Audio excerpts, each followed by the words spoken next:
Olá, meus queridos, a paz do Senhor. Estamos felizes em poder estar aqui trazendo para você mais um subsídio da nossa Escola Bíblica Dominical.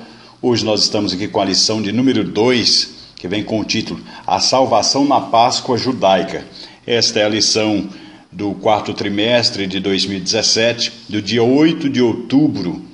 E o nosso textuário nos diz: Eu sou o Senhor e vos tirarei de debaixo das cargas dos egípcios, vos livrarei da sua servidão e vos resgatarei com braço estendido e com juízos grandes. Êxodo capítulo 6, versículo 6.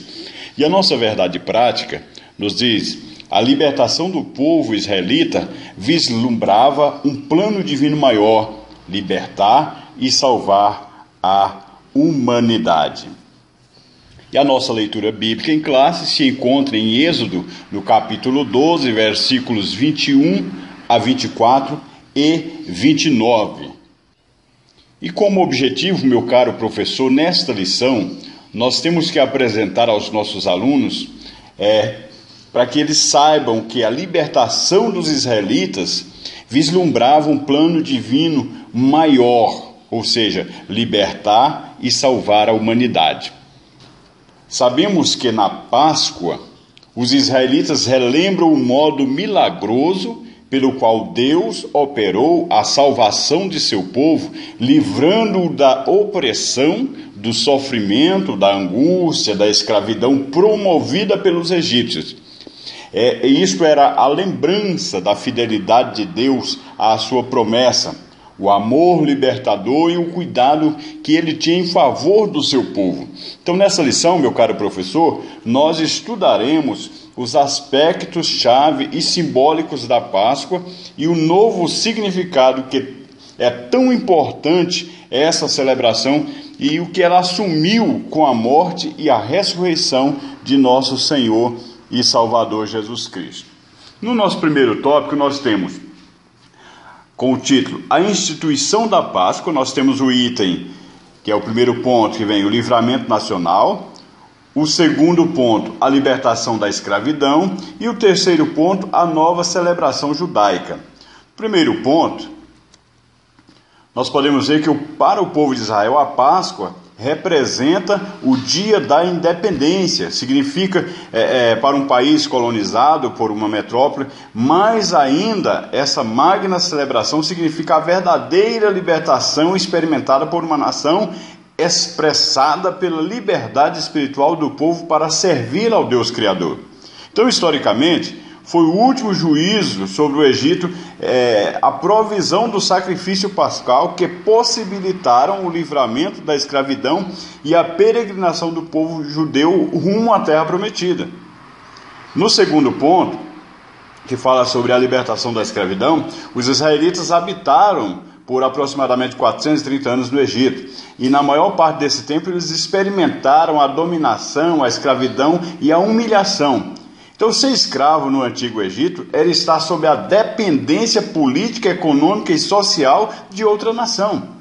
A religião a ser professada pelo povo escravo era a da nação dominada. Logo, então, não havia dignidade nacional para a nação escrava. O povo estava subjugado. No caso do povo israelita, o nosso Deus Todo-Poderoso, ouviu o gemido do povo de Israel e que os egípcios estavam escravizando. Então Deus lembrou-se da aliança que ele havia feito com o patriarca da nação de Israel, Abraão, e também com Isaac e também com Jacó. E no terceiro ponto desse primeiro tópico, fala sobre a nova celebração. A Páscoa passou a ser a nova festa religiosa dos israelitas, pois essa celebração foi instituída por Deus mediante o legislador Moisés. Um novo ano religioso começou ali. Então, os israelitas passaram 8 dias comendo pães sem fermento, ou seja, o matzá, isto é, fatias de pães asmos. Tudo isso para trazer à memória a grande fuga do Egito, que fora tão rápida a ponto de não haver tempo para deixar o pão caseiro crescer. Por esse motivo, o pão deveria ser consumido antes que a massa se levedasse. O nosso segundo tópico, ele nos fala sobre o Cordeiro da Páscoa. O primeiro ponto desse tópico fala o cordeiro no Antigo Testamento. Sabemos que no Antigo Testamento o cordeiro constituía parte fundamental dos sacrifícios oferecidos para a remissão dos pecados. Ele foi introduzido na cultura dos israelitas quando Deus libertou o seu povo, conforme nos relata em Êxodo, capítulo 12, versos 3 a 10. Isso, para oferecer o cordeiro em sacrifício, o sacerdote e o povo deveriam observar algumas exigências. Primeiro, o animal deveria ser completamente limpo, não poderia haver manchas nem outros defeitos, ser imaculado, plenamente saudável. Todo esse simbolismo realmente apontava para Jesus, o verdadeiro cordeiro pascal. Já no ponto 2 desse segundo tópico, fala sobre Jesus, o verdadeiro cordeiro pascal. A Páscoa cristã é o memorial de como Deus substituiu os sacrifícios temporários por um único e definitivo. Nesse aspecto, o cordeiro do Antigo Testamento era a sombra do apresentado no Novo, morto desde a fundação do mundo. Por isso, ao comemorarmos a Páscoa, devemos atentar seriamente para o glorioso feito de Jesus na cruz. Jesus é o fundamento, a essência da Páscoa. Se não atentarmos para ele, nossa Páscoa torna-se vazia e sem sentido. Então, além disso, somos chamados a celebrar o verdadeiro Cordeiro com alegria e gratidão, pois por intermédio dele a nossa culpa foi anulada definitivamente. Deus nos purificou e nos fez dignos de assentar nos lugares celestiais em Cristo Jesus. O nosso terceiro tópico, ele fala o sangue do Cordeiro. O significado do sangue. A primeira abordagem que a Bíblia fala acerca do sacrifício está no livro de Gênesis, lá no capítulo 3, versículo 21 e capítulo 4, versículos 1 ao 7. O sacrifício de animais era uma forma de lidar com os problemas do pecado. Quando este destruiu a paz entre Deus e a humanidade, conforme podemos ver em Isaías 59, versículo 2, o sacrifício era oferecido para a expiação dos pecados do transgressor, em que esse era perdoado e, mediante essa expiação, tinha a sua relação com Deus restabelecida. O maior símbolo e principal elemento desse ritual era o sangue do animal sacrificado.